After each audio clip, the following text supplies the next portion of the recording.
अब खबरें तफसील से। पुलवामा हमले के बाद हुकूमत ने अलहदगी पसंद लीडरों के खिलाफ अहम कार्रवाई की है। हुकूमत ने 5 अलहदगी पसंद लीडरों की सिक्योरिटी वापस लेने का फैसला किया है। मरकजी वज़ीर दाखिला राजनाथ सिंह ने हाल ही में इशारा दिया था कि पाकिस्तान से पैसे हासिल करने वालों की सिक्योरिटी पर नजरसानी की जाएगी। 5 अलहदगी पसंद लीडरान हुर्रियत चेयरमैन मीरवाज मौलवी, मोहम्मद उमर फारूक, अब्दुल गनी भट्ट, बिलाल लोन, हाशिम कुरैशी और शब्बीर शाह की सिक्योरिटी हटाई गई है। उन्हें हुकूमत से हासिल दीगर सहूलतें भी वापस ले ली गई हैं। रियासती हुकूमत की जानिब से इस ज़िम्न में अहकामात जारी कर दिए गए हैं। इस फैसले के मुताबिक अलहदगी पसंदों की हिफाजत पर मामूर अहलकार, गाड़ियां और दीगर सहूलतें खत्म करने के अहकामात जारी किए गए। आपको बता दें कि सैयद अली शाह गिलानी और यासिन मलिक के पास पहले से ही हुकूमत की जानिब से सिक्योरिटी फराहम नहीं थी। उधर हुर्रियत कॉन्फ्रेंस के एक बयान के मुताबिक हुर्रियत लीडरान ने कभी सिक्योरिटी नहीं मांगी थी, बल्कि हुकूमत ने ही उन्हें यह फराहम की थी। उनका कहना है कि सिक्योरिटी देने के वक्त भी यह हुकूमत का ही फैसला था और आज वापस लेने के वक्त भी ये उनका ही फैसला है। हुर्रियत तर्जुमान के मुताबिक मीरवाइज ने हमेशा कहा है कि हुकूमत उनकी सिक्योरिटी वापस ले सकती है। मरकजी वजीर बराए पीएमओ डॉक्टर जितेंद्र सिंह ने अलहदगी पसंदों की सिक्योरिटी हटाने को एक अच्छा कदम करार दिया। डॉक्टर जितेंद्र सिंह ने कहा कि वजीर आजम नरेंद्र मोदी सही फैसले ले रहे हैं। उन्होंने कहा कि मुल्क मुखालिफ अनासर को सबक सिखाया जाएगा। डॉक्टर जितेंद्र सिंह उधमपुर के लोता गिरनी में हाईवे विलेज का संग बुनियाद रखने के मौके पर मीडिया से बात कर रहे थे। ये सरकार जो भी कर रही है नीतिबद्ध ढंग से कर रही है, इसमें बहुत अधिक टिप्पणी करने की आवश्यकता नहीं। जो हो रहा है ठीक हो रहा है, जो होगा वो सामने आएगा। और हम, जैसा कि प्रधानमंत्री जी ने उस दिन कहा, उसमें कुछ जोड़ने की आवश्यकता नहीं है, कुछ औचित्य नहीं है जोड़ने का। प्रधानमंत्री जी की बात ही हमारे लिए पर्याप्त है। हम आश्वस्त रहें, जो भी सरकार की ओर से होगा सही दिशा में। सिक्योरिटी हटाने के फैसले पर सीनियर अलहदगी पसंद लीडर प्रोफेसर अब्दुल गनी भट्ट ने कुछ भी तबसरा करने से इनकार किया है। न्यूज़ 18 से बात करते हुए प्रोफेसर अब्दुल गनी भट्ट ने कहा कि खुद हुकूमत ने ही उन्हें सिक्योरिटी फराहम की थी और अब सिक्योरिटी वापस ले ली गई। इस पर वो कुछ तबसरा नहीं करना चाहेंगे। सिक्योरिटी के हवाले से अगर आप मुझसे सवाल पूछना चाहते हैं तो मैं इस पे अपने अल्फाज ज़ाया नहीं करना चाहूँगा। एक छोटी बात है, बहुत छोटी बात, उन्होंने खुद दी हुई थी, खुद ले गए। और अगर आपका ख्याल ये है कि इस पे राय जाहिर की जाए तो मैं ये कहूँगा कि मैं वक्त ज़ाया नहीं करना चाहता हूँ। अलहदगी पसंद लीडर और डेमोक्रेटिक लिबरेशन पार्टी के चेयरमैन हाशिम कुरैशी ने उनकी सिक्योरिटी हटाने को जल्दबाजी में लिया गया फैसला करार दिया। न्यूज़ 18 से बात करते हुए हाशिम कुरैशी ने कहा कि वो अपनी तहरीरों में हमेशा दहशतगर्द सरगर्मियों की मुखालफत करते आए हैं। उन्होंने कहा कि मिलिटेंटों की पुरतशद्दुद कार्रवाइयों की मुखालफत पर उनकी जान को खतरा लाहक है। मैं वायलेंस मैंने हर बात किया है, आज 35 साल हो गए और मेरे आर्टिकल्स, मेरी किताबें वायलेंस और ये इसके खिलाफ है, टेररिज्म के खिलाफ। मैं ये समझता हूँ कि जो जैश मोहम्मद ने किया, ये कश्मीरियों को भी सोचना चाहिए और कश्मीरियों को न सिर्फ सोचना चाहिए बल्कि अब अपनी नस्लों को बचाने के लिए इन लोगों को खड़ा होना चाहिए टेररिज्म के खिलाफ, इस वहशत के खिलाफ, इस दरिंदगी के खिलाफ, क्योंकि इससे कश्मीरियों को कुछ नहीं मिलेगा। ये सिक्योरिटी देना या लेना बुनियादी तौर पे रियासत का अपना ये मसला है कि क्या किसी को थ्रेट है कि नहीं। अगर आज 18 साल तक जब से मैं आया हूँ मुझे थ्रेट है, मुझे सिक्योरिटी दी गई है, ये रातों रात जो है ना ये ख़त्म तो नहीं हुआ। रुकन पार्लियामेंट जुगल किशोर ने अलहदगी पसंद लीडरों की सिक्योरिटी वापस लेने के हुकूमत के फैसले को सही कदम करार दिया और कहा कि यह फैसला बहुत पहले ही लिया जाना चाहिए था। कोई दो राय नहीं है कि जो कदम अगर उठाया गया है बहुत ही अच्छा कदम है, ये पहले से ही हो जाना चाहिए था। लेकिन कुछ लोग ऐसी ताकतें हैं जो खाते हिंदुस्तान के हैं और गुण जो है वो पाकिस्तान के गाते हैं। और ये जो घटनाएं घट रही हैं आतंकवादियों को सहयोग करते हैं और उनकी निंदा भी नहीं करते। ऐसे जब घटनाएं घट जाती हैं तो फिर जब वो हमारे शहीदों के साथ जो घटनाएं घटती हैं उसका सहयोग नहीं करते, उनकी निंदा नहीं करते, तो फिर क्यों उनके पास सिक्योरिटी रहनी चाहिए। इसलिए मैं चाहता था कि भाई ये जो लोग हैं जो सेपरेटिस्ट हैं या जो पाकिस्तान का नारा लगाते हैं या फिर आतंकवादियों को सपोर्ट करते हैं यहाँ पर हमले करने में, उन सब की सिक्योरिटियाँ तो जब्त होनी चाहिए, उनकी सिक्योरिटी ड्रॉप करनी ही चाहिए, लेकिन उसके साथ साथ ही उनकी जगह जो है वो सलाखों के पीछे है, उन्हें जेल में भी भेजना चाहिए। मुझे पूरी उम्मीद है कि जल्द से जल्द उस पर भी कार्रवाई होगी। है कि वो ट्रेड तो लगभग बंद ही कर दिया गया है। ये दो देशों की आपस में जो एग्रीमेंट था उस एग्रीमेंट को वापस ले लिया गया है। ये एक अच्छा कदम है। आगे आप देखेंगे कि पाकिस्तान जो है वो पहले से अलग था, लेकिन अब कूटनीति के कारण भी हिंदुस्तान जो है वो ऐसे कदम उठाएगा जिससे पाकिस्तान जो है वो असहाय हो जाएगा और वो खुद ब खुद कहेगा कि नहीं, हम आतंकवाद को समाप्त करने में विश्व का सहयोग करेंगे। इस बीच दिफाई माहिरीन ने हुकूमत के इस फैसले को सही करार दिया है। रियासती कांग्रेस ने भी फैसले को दुरुस्त करार दिया। साबिक रुकन असम्बली हकीम यासीन ने ताहम कहा कि मसले कश्मीर को हल करने की जरूरत है। सिक्योरिटी देने का एक प्रिंसिपल है, वो थ्रेट परसेप्शन पर होती है। इनको तो कोई थ्रेट ही नहीं, किसी तरफ से थ्रेट होनी चाहिए। उनके साथ इन्होंने अपना जो ओपन अलायंस है वो जब ये जॉइंट काउंसिल बनाई है उससे साबित कर लीजिए बना दिए, तो इसलिए ये तो बहुत पहले विड्रा हो जाना चाहिए था। और ये सिर्फ इनको सिर्फ सिक्योरिटी नहीं दी, इनका खर्चा भी बर्दाश्त करते रहे, यहाँ तक कि अगर ये पाकिस्तान हाई कमीशन में मीटिंग अटेंड करते गए तब भी हमारी सरकारी गाड़ियों पर गए, सरकारी गाड़ियाँ इनकी प्रोटेक्शन करती रही, तो इसका कोई जवाब बनता नहीं था।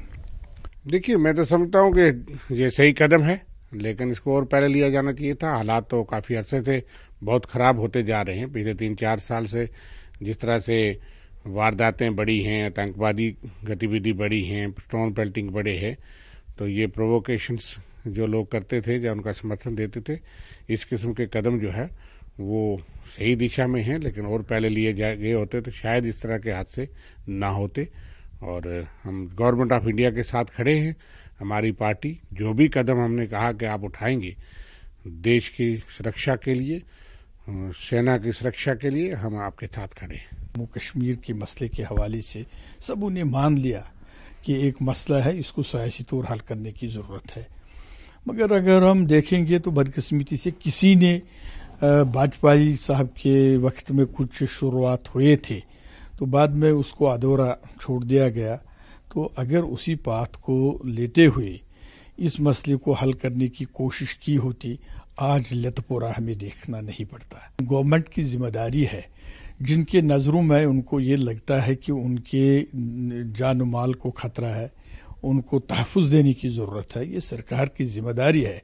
जिन बुनियाद पर उन्होंने उनको ये सिक्योरिटी प्रोवाइड की थी, ये उनको मालूम है कि जब तक जांच पड़ताल के बाद, रिव्यू करने के बाद उनको ये लगा कि इनको तहफ़्फ़ुज़ देने की ज़रूरत है। ये नहीं है कि अब हटाने से अगर मसला हल होता तो कोई बड़ी बात नहीं थी, मगर उससे तो क्या फ़र्क, उससे कोई मामला हल होने वाला तो नहीं है। बल्कि सरकार की जिम्मेदारी है बिला इम्तियाज सियासी अगराज़ मकासद को छोड़कर जिनको ये लगे कि उसको प्रोटेक्शन देने की ज़रूरत है, प्रोटेक्ट करने की ज़रूरत है, उनको करना चाहिए। सीपीआईएम के सीनियर लीडर मोहम्मद यूसुफ तारिगामी ने अलहदगी पसंदों की सिक्योरिटी हटाए जाने के वक्त पर सवाल खड़े किए हैं। उन्होंने कहा कि रियासत और मरकज में बीजेपी इख्तिदार में रही है और वो अब क्यों ये फैसला कर रहे हैं। तारिगामी ने कहा कि सियासी तौर पर मसला कश्मीर का हल किया जाना चाहिए। उनका दावा था आज तक की सरकारें नाकाम रही कश्मीर में हालात को सुधारने में, तो इस लीडरशिप को भी जवाबदेह होना होगा। आखिर इस आग को बढ़ावा कैसे मिला? सिक्योरिटी वापस लेने का सवाल, मुझे ये बताइए कि पिछले 5 साल भी यही इक़्तिदार में यहाँ थे और दिल्ली में भी थे, और अभी गवर्नर्स रूल है, प्रेसिडेंशियल रूल है 7 महीने से, तो अभी तक याद क्यों नहीं आया उनको? अब यकायक सिक्योरिटी वापस ले लो। सिक्योरिटी क्या इस वजह से थी कि ये कोई रियायत है, किसी ने मांगी थी, या सिक्योरिटी एक जो एक फरीज़ा है सरकार का अपने शहरियों को तहफ़्फ़ुज़ देने का?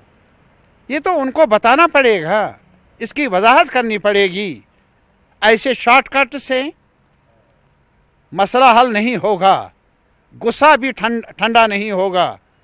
मसला हल होगा अब भी कि वो इस मसले की तह तक जाने की कोशिश कर लें और ये समझने की कोशिश कर लें कि ये नौजवान हमसे भाग क्यों रहा है, वापस कैसे लाए। ये काम सिक्योरिटी फोर्सेस के कंधों पर ना छोड़ा जाए। ये उनकी जिम्मेदारी ही नहीं है, ये जिम्मेदारी पॉलिटिकल लीडरशिप की है कि वो दरीचे खोले बातचीत के। वादी कश्मीर में आज हड़ताल रही। हड़ताल की कॉल वादी की ताजिर अंजुमनों ने दी थी। जम्मू के चंद इलाकों में तशद्दुद की कार्रवाइयों के खिलाफ हड़ताल की कॉल दी गई थी। श्रीनगर में हड़ताल की वजह से मामलात जिंदगी मुतासर, पब्लिक ट्रांसपोर्ट भी सड़कों से दूर रहा। ताजिर अंजुमनें ये भी मुतालबा कर रही हैं कि रियासत से बाहर तालीम हासिल करने वाले कश्मीरी तलबा और दीगर लोगों की हिफाजत को यकीनी बनाया जाए। वज़ीर के मरकजी वज़ारत दाखिला ने इस सिलसिले में कल ही तमाम रियासतों को हिदायत जारी की है कि मुल्क के मुख्तलिफ हिस्सों में मौजूद कश्मीरी ताजिरों, तलबा और दीगर लोगों की सलामती को यकीनी बनाने के लिए इक़दाम किए जाएं। जम्मू और मुल्क के दीगर मकामात पर कश्मीरियों पर हमलों के खिलाफ बारामूला और सोपोर में बड़े पैमाने पर एहतजाज किया गया। तजारती तंजीमों, सिविल सोसाइटी और दीगर इदारों की जानिब से यह मुजाहरा किया गया। मुजाहरीन ने कश्मीरी ताजरीन, ट्रांसपोर्टर्स और तलबा की सलामती को यकीनी बनाने का हुकूमत से मुतालबा किया। हरियाणा के नालगढ़ में एक कश्मीरी तालिब इल्म की गिरफ्तारी की खबर है। सोशल मीडिया पर पुलवामा वाक़े के हमलावर की हिमायत करने के इल्ज़ाम में चितकारा यूनिवर्सिटी के तहसीन गुल को पुलिस ने गिरफ्तार किया है। तहसीन गुल पर इल्ज़ाम है कि उसने पुलवामा हमला और हमलावर आदिल अहमद डार की तस्वीर शेयर करते हुए उसके हक में तबसरा किया था। कहा जा रहा है कि तहसीन ने इससे पहले भी मिलिटेंटों के हक में सोशल मीडिया पर तबसरे किए हैं। जम्मू में आज तीसरे दिन भी कर्फ्यू जारी है। हर जगह सिक्योरिटी फोर्सेस को तैनात किया गया है। चेकिंग पॉइंट्स पर कर्फ्यू पास के बगैर किसी भी गाड़ी को आगे जाने की इजाजत नहीं दी जा रही है। न्यूज़ 18 से बात करते हुए जम्मू के डीसी रमेश कुमार का कहना है कि हालात काबू में हैं। उन्होंने कहा कि शाम तक एक जायजा मीटिंग मुनक्किद करते हुए कर्फ्यू की बरकरारी के ताल्लुक से कोई फैसला किया जाएगा। इस बीच डिविजनल कमिश्नर जम्मू संजीव वर्मा के मुताबिक तशद्दुद बर्पा करने के सिलसिले में 150 अफराद को गिरफ्तार किया गया है। ये गिरफ्तारियां जम्मू के मुख्तलिफ इलाकों से अमल में लाई गई हैं। सिचुएशन पूरी अंडर कंट्रोल है। आप देख रहे हैं कि जो फर्स्ट डे जब इंसिडेंट हुआ था उसको कर्फ्यू इम्पोज किया गया। कर्फ्यू पूरी तरीके से एनफोर्स है। कल पूरे दिन और पूरी रात पूरी शांतिपूर्ण तरीके से रहा। कुछ जगह पे छोटी छोटी कोशिश की गई, वो सफल नहीं हो पाई। सभी सेंसिटिव एरिया जहाँ पर है, जहाँ पर इस टाइप का हुआ है पहले हिस्ट्री में या कहीं रहा है, वहाँ पर प्रॉपरली सिक्योरिटी अरेंजमेंट किए गए हैं। पुलिस पूरी। इस बीच जम्मू में आज पीडीपी दफ्तर को पुलिस ने सीज कर दिया। पीडीपी के एमएलसी फिरदौस ताक का कहना है कि पार्टी सदर महबूबा मुफ्ती जम्मू दफ्तर में मौजूदा हालात पर मीटिंग मुनक्किद करना चाहती थी, ताहम कर्फ्यू के पेश नज़र पुलिस ने उन्हें वहां जाने से रोक दिया। इसके बाद महबूबा मुफ्ती ने अपनी रिहायशगाह पर ही मीटिंग मुनक्किद की और सूरत हाल का जायजा लिया।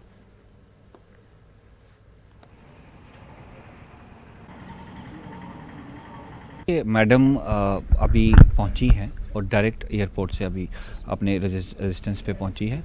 उन्होंने पार्टी के लीडरान से बात की है। वो अभी सिचुएशन को एसेस कर रही हैं, जो हालात बने हुए हैं उनको एसेस कर रही है। बहुत सारी डेस्परेट कॉल्स, बहुत सारे मैसेजेस उनको पहुंच रहे हैं। वही सिचुएशन उन्होंने एडमिनिस्ट्रेशन से भी यहाँ पे बैठ के बात की है। जो भी उनका प्रोग्राम होगा वो आगे डिसाइड। एडमिनिस्ट्रेशन की कुछ अपनी मजबूरियाँ होती है। मैडम आए थे, उन्होंने पार्टी ऑफिस जाना था क्योंकि हमारे बहुत सारे सिटिंग और फॉर्मर विधायक जो है वो पार्टी ऑफिस में थे, लेकिन उनको पार्टी ऑफिस नहीं जाने दिया, जिसके बाद उनको फिर घर में आके जो है वो लोगों से मिली है। जम्मू में आज तीसरे दिन भी कर्फ्यू नाफिज रहा। न्यूज़ 18 से बात करते हुए आईजी जम्मू MK सिन्हा ने कहा कि कर्फ्यू कल भी नाफिज रहेगा। उन्होंने कहा कि शहर में पुरतशद्दुद कार्रवाई में मुलविस चंद अफराद को गिरफ्तार किया गया है। पीडीपी दफ्तर को सीज करने से मुताल्लिक आईजी ने कहा कि किसी को भी एक जगह जमा होने से रोकने के लिए पीडीपी दफ्तर को सीज किया गया। उन्होंने लोगों से अफवाहों पर ध्यान न देने की अपील की। लगाया जाता है, उसके बाद से टाइम टू टाइम हम लोग रिव्यू करते रहते हैं सिचुएशन को, depending on the inputs from the ground. अभी का इनपुट ये है कि काफ़ी बेहतर हुए हैं हालात। The city is gradually moving towards normalcy. अभी भी पूरी तरह से हम ये नहीं कह सकते कि एकदम नॉर्मल हो गया है सिचुएशन, और इसको मद्देनज़र रखते हुए और अपने इनपुट्स को मद्देनज़र रखते हुए we will be reviewing whether we have to relax curfew from tomorrow on. Arresting काफ़ी हुई है सर, कहा यह जा रहा है 150 से ज़्यादा लोग अरेस्ट हुए। जी बिल्कुल हुए हैं। जो भी कर्फ्यू को डिफाई कर रहा था, जो भी किसी तरह के प्रोटेस्ट, डेमॉन्स्ट्रेशंस, स्टोन पेल्टिंग, ये सब में किसी तरह की जहां भी हमें इनपुट्स मिली वहां पर अब हम अरेस्ट कर रहे हैं। इसके साथ साथ हम अब जो लोगों ने आर्सन में, वैंडलिज्म में हिस्सा लिया है उन पर भी अब कार्रवाई हो रही है। इन सब के बीच रूमर्स भी काफ़ी फैलाए जा रहे हैं, क्या कहेंगे? बस इतना ही कि please do not believe in rumours जानबूझ के फैलाए जा रहे हैं। इसके पीछे एक मैलिशियस इंटेंट है, इसके पीछे एक इंटेंट है कि अफरा तफरी का माहौल कायम रहे, नॉर्मलसी न बहाल हो सके। We should not be falling prey to this, and we should ensure that if there is any rumor and people have any apprehension, they are free to contact the police control room and verify it and scotch the rumors in every way possible. कल भी sir curfew है, क्यों कुछ बच्चे हैं, चाहे वो 8th class के हैं, 10th क्लास के हैं, 9th क्लास के, उनके बोर्ड एग्जाम्स है, क्या ये माना जाए कि कल बंद रहेंगे स्कूल? कल स्कूल कॉलेजेस हमने बंद कराए हैं। PDP ऑफिस सीज कर दिया गया। पूर्व मुख्यमंत्री महबूबा मुफ्ती यहाँ की तरफ आ रही थी, सीज करने का क्या वजह रहा? आपको पता है कि कर्फ्यू में people are not allowed to do the normal business of life. They do not have curfew passes. There is every apprehension that people may start gathering, and therefore all sorts of precautionary measures have to be taken. And it was only for this purpose that there should not be any defiance of curfew by anyone, lest they themselves fall into problems. That is why it was done. News 18 के लिए से बात करने के लिए धन्यवाद sir. Thank you. ये थे हमारे साथ IG जम्मू, जिनका कहना है कि कल भी कर्फ्यू रहेगा, उसके बाद देखा जाएगा कि किस तरीके से सिचुएशन होगी। कैमरा पर्सन अयूब खान के साथ अंकित भट्ट, न्यूज़ 18 जम्मू। श्रीनगर जम्मू कौमी शाहराह पर लतापुरा के मकाम पर हुए हमले की जगह को पुलिस और दीगर सिक्योरिटी फोर्सेस ने साफ कर दिया है। हमले से राब्ता सड़क और बिजली के तरसीली निजाम को भी काफी नुकसान पहुंचा था। इसको दोबारा बहाल करने के लिए काम चल रहा है। आज चौथे रोज भी इस वाक़े को लेकर लतापुरा में काफी खौफ हरास पाया जा रहा है। हमले के बाद NIA की जांच भी जारी है। बताया जा रहा है कि इस हमले में इस्तेमाल की गई गाड़ी की NIA ने शनाख्त कर ली है। कहा जाता है कि हमले में इको मारुति गाड़ी को इस्तेमाल में लाया गया है।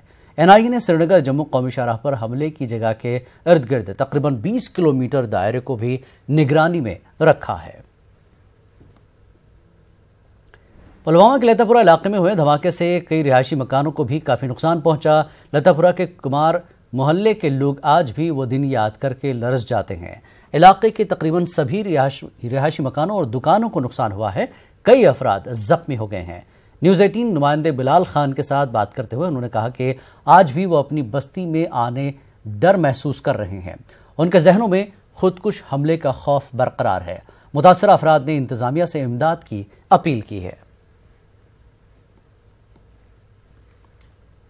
पतन गो मकान सारे नुकसान, खास कर मकान 3 नम फुल डैमेज मज पूर क्रास तन पश तम शीशे वगैरह बे मगर फौजन फुटरो न तमो कोर नुकसान वुकसान तम पतन अलबत्ता यह गो तमें ब्लास्ट विजन बे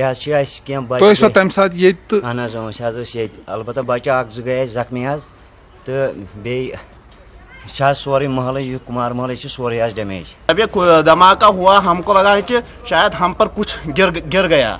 उस टाइम शायद अर्थक्वेक जैसे हो रहा है वैसे ही हुआ है ये। तो किसी ने सोचा कि ये गैस सिलेंडर फट गया, हमने सोचा कि ये उधर से हो गया। जब मैं इन जख्मियों को वहाँ से ले गया, हमने देखा कि यहाँ 2-4 गाड़ियाँ इस तरह हुआ डैमेज। फिर हमने देखा कि ये ब्लास्ट हुआ है कानवे पे ऊपर। लेकिन हमारा दिल नहीं यहाँ लगता है कि हम यहाँ रहेंगे। यहाँ पर पेश आए खुदकुश हमले के बाद यहाँ की जो मामूल की ज़िंदगी वो मुतासिर हो गई है। ताहम आज चौथे रोज़ भी जो यहाँ की आबादी है, इनमें जो खौफ वो आज भी देखा जा रहा है। कई मकानों को जहाँ नुकसान पहुँचा है, वहीं कई अफराद इस धमाके से जख्मी भी हुए हैं। बिलाल खान, न्यूज़ 18 उर्दू, लतपोरा, पुलवामा। हैदराबाद में मुकीम कश्मीरी पंडितों ने आज सालाना यज्ञ का एहतमाम किया। इस मौके पर पुलवामा में शहीद हुए जवानों को भरपूर खराज अकीदत पेश किया गया। पेश एक रिपोर्ट।